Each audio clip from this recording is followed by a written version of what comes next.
Hello everyone, my name is Karen Dawn Ryder and I work for ECK Education. Hello, how are you? In the next 10 videos we're going to be looking at different aspects of Great Britain, and after each video we will have some Quicky Quiz questions. So each video will treat a different aspect of Great Britain, sometimes things regarding tourism, but sometimes regarding the language itself, because as you know, British English and American English is a little bit different sometimes. So we'll be looking at some differences too, and I hope that those will help you. So in our first video today, we're going to be looking at the difference between England, Great Britain and the United Kingdom. Many people get confused about that. Then we'll be looking at the flag of Great Britain, what it means, what it symbolizes. Then we'll be looking at the visa requirements. Don't worry, it's very easy, very simple.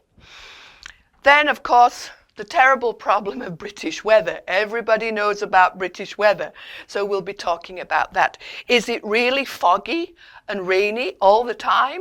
Really? We'll see. And then, of course, at the end, we'll have the Quicky Quiz questions. So, are you ready to start our first video? Let's go. All right, the first thing is Great Britain, as we call GB, is made up of England, Wales, and Scotland. And so, as you can see here, we have England, which is the biggest country, then Wales, and then here at the top we have Scotland. So Great Britain is this part, not Ireland, not Northern Ireland. All right, next. When we talk about the United Kingdom, that includes Northern Ireland. As you know, Ireland, which is here, is divided between North and South. So Northern Ireland is included in the United Kingdom. So if somebody says they are British, it means that they come from either England, Scotland, or Wales. If they say, I am from the UK, then we don't know whether it's here, here, here, or here. So for example, for me, I can say, I am English. I can also say, I am British. I can also say I am from the United Kingdom. I can say I'm British because I come from England. Actually, I come from, my hometown is a place called York. The original York, some people call it. New York and York. I come from the original York. All right, let's move on. The capital city of England is London. And this is where the international flights will take you, especially if you go from any large city in the world. You will arrive in London. And there are actually two airports in London. One is called Heathrow and the other one is Gatwick. So you'll probably arrive at either one of those two.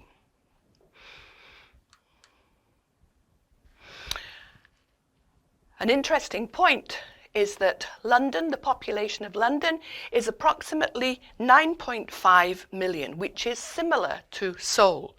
But London is 2.5 times bigger than Seoul.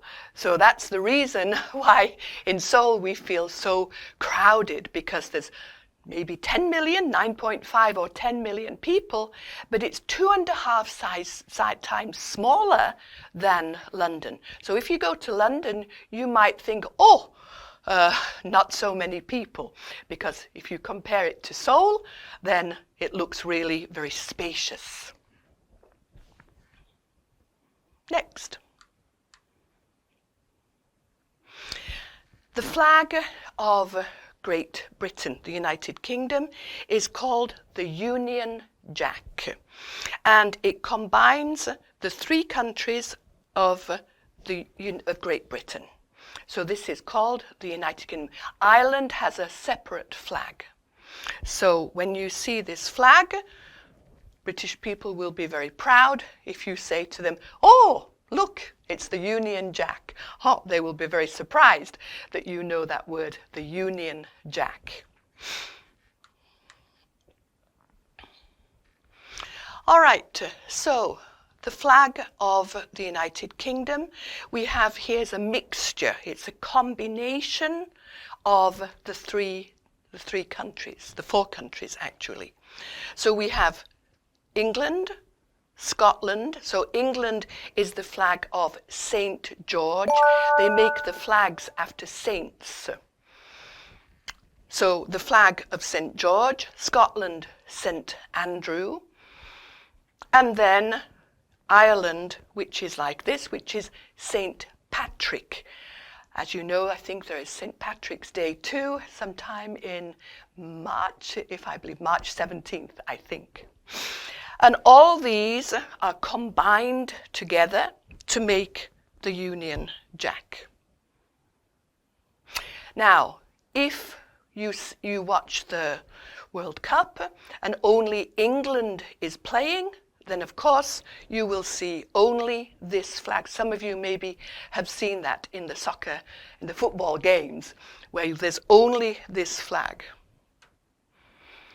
All right.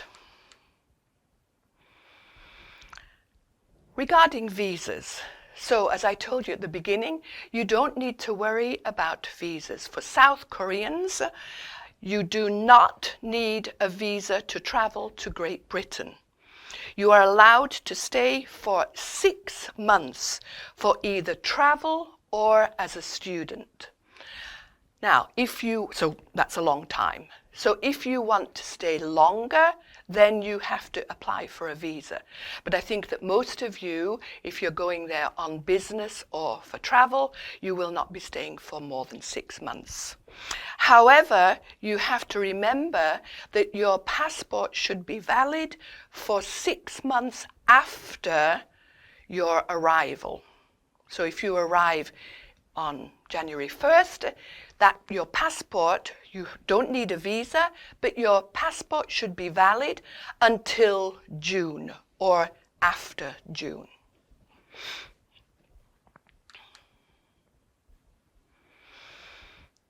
All right, so as I said, if you want to stay after 6 months, then you will need to go to the embassy to apply for an extension on your visa, or if you know that you will stay more than 6 months, then you need to apply for that before you leave Korea.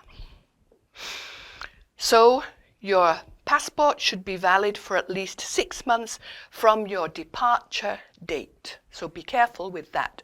I made a terrible mistake one time and I couldn't get back into Korea because my passport had already, maybe you know the word, expired. Oh, I was so surprised. So always check your visa before you go.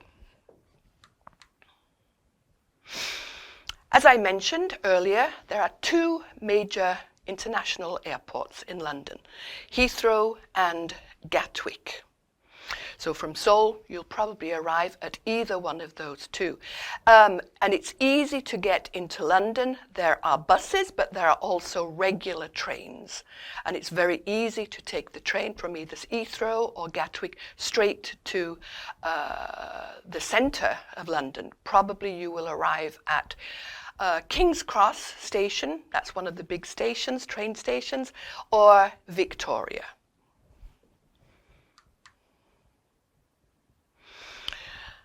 All right, as I mentioned earlier, the big problem of weather.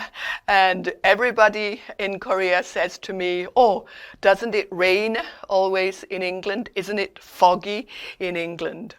Well, to a certain extent, it is true. So the British like to talk about the weather. When we've got nothing else to say, as you know, talking about the weather is always something that breaks the ice. So is it true that in England it rains all the time and it's foggy? Well, we'll see that a little bit later. But when people talk about the weather, they can say, "Huh, good day, isn't it?" Which is sarcastic. Maybe it can be sarcastic. Even if it's raining, they might say, "Good day, isn't it?" That's British humor, sarcasm. Good day, isn't it? Or it might be really a good day. But if it's raining, they might even say, "It's a good day, isn't it? Great day." Or, "Good day for the ducks," right? Good day for the ducks means the ducks like rain, so at least the ducks are happy. All right, many times people use this expression, "See you tomorrow, weather permitting." When I was young, a friend of my grandmother, they used to meet every day, and when they left each other in the evening, they always used to say, "See you tomorrow, weather permitting," means if the weather permits.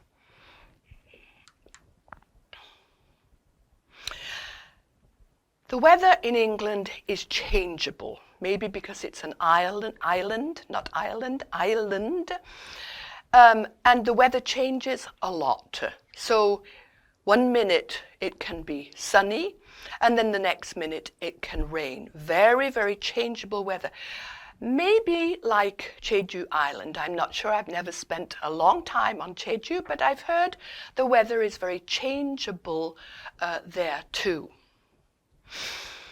Unlike Korea, the winters are mild and the summers are warm.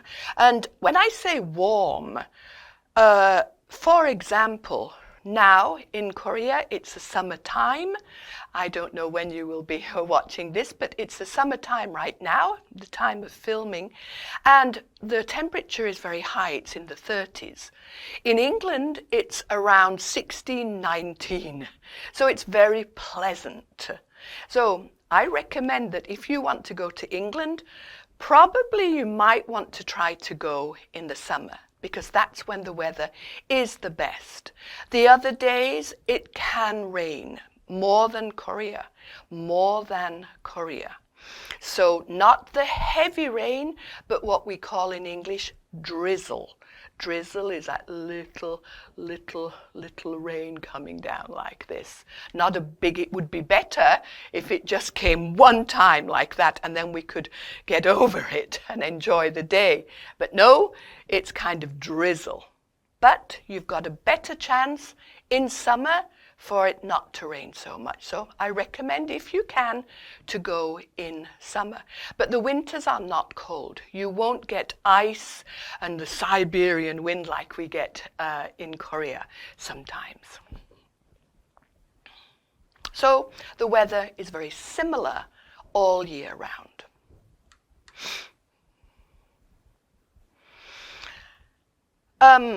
Always pack an umbrella and a light raincoat. When I was young, I remember my mum always saying to me, "Don't forget your umbrella just in case." So always carry one of those foldable umbrellas, put it in your bag, and a light foldable too raincoat just in case. All right, so let's move on now to the Quickie Quiz questions. And the reason I put this in is for two reasons, because it's difficult to pronounce. Quickie Quiz questions. Many Koreans, when they pronounce the QU and then E or I or A, they pronounce it as K, like Quicky Quiz questions. Quicky Quiz questions. That's not correct. It's Quickie Quiz questions. Que. Quickie Quiz questions. Try pronouncing that at home alone. Do it very fast. Can you do it? Anyway, so the first question is, what is the capital city of Scotland? 3 seconds. And the answer is Edinburgh. Now be careful with the pronunciation of this. It's not Edinburgh, it's Edinburgh. I know it's strange, but that's the way we pronounce it. Edinburgh. Please repeat, everybody. Edinburgh. Good job. Edinburgh. The capital of Scotland is Edinburgh. What English team does Son Heung-min, Sonny, as we call him, play for, and what is his position? 3 seconds. The answer is, many of you know, Tottenham Hotspur. Now, many of you know that, but many of you don't know the pronunciation. It's not Tottenham, Tottenham. Tottenham Hotspur. It's not Tottenham, it's Tottenham. Tottenham. The H is dropped. Tottenham. It's 2 syllables. Da, da. Not da, da, da. It's da, da. Tottenham. Tottenham Hotspur. Tottenham Hotspur. And he is a midfield and striker. And the British love him. All right, the next one is, according to British superstition, what should you never do with an umbrella? Okay, 3 seconds. 1, 2, 3. The answer is, never open your umbrella indoors. It brings bad luck. So, when you go home with your umbrella, don't keep your umbrella open. I know that most of you would not do that because it's wet, but just in the entrance you might do that. Still, that's not good in Great Britain and the UK. So you need to totally close your umbrella, and then you can take it inside. You can take it to the bathroom and open it up to dry in the bathroom, but never keep it open inside, whether it be your home or in a building. When I came to Korea, I remember I went to a department store and I wanted to buy an umbrella, and the umbrellas were very pretty, but looked very pretty. I couldn't see them, of course. But I said, oh, this one looks pretty. And the sales lady started to open the umbrella. And I wanted to stop and say, oh, no, it's okay, it's okay. But before I knew where I was, she had already opened the umbrella. But anyway, all was fine, no problems. But I thought, oh, I hope everything will be okay, and no problems. But anyway, please remember, it brings bad luck. All right, so today we looked at the British flag, what the different crosses that make up the Union Jack mean, and we also looked at the weather in England, whether it really does rain all the time, and as I told you, yes, there is drizzle. And we also looked at the difference between being English, being British, and coming from the UK. All right, so I hope you enjoyed today's first video, and certainly I hope that you understood my English. So I will see you next time for introduction to all that is Great Britain and Great British. Thank you, everybody. Bye-bye.